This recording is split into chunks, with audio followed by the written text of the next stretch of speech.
জনম মৰণ বিবাহৰ নীতি নিয়মেৰে বন্ধা ধাৰা অতীতৰ পৰা চলি আহিছে। টাই আহোমসকলৰ বিবাহ পদ্ধতিক সাধাৰণতে চকলং বোলা হয়। এখন নতুন সংসাৰৰ পাতনি মেলিবৰ বাবে এজন ডেকা আৰু এগৰাকী গাভৰুক আনুষ্ঠানিকভাৱে লগ লগাই দিয়া পৰম্পৰাগত কাৰ্যটোকে চকলং বোলা হয়।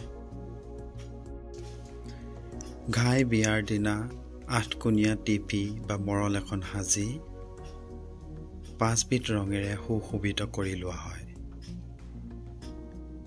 তাত সৰু সৰুকৈ কটা 101খন কলপাতত এগছিকৈ চাকি, এযোৰকৈ তামোল পাণ আৰু একোটাকৈ মুদ্ৰা ৰখা হয়।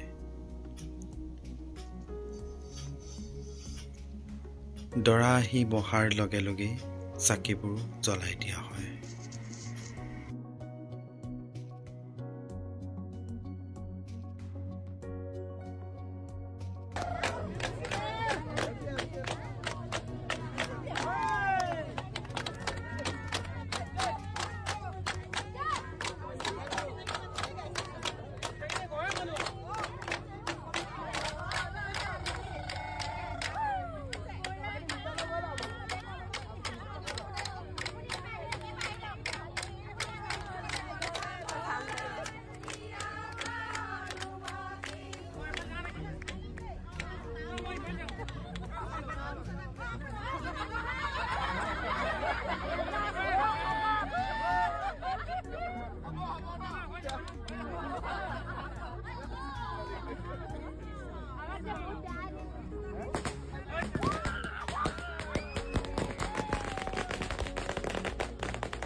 Con rau don con min heo hit sao din man kan lai heo hit di hit can sar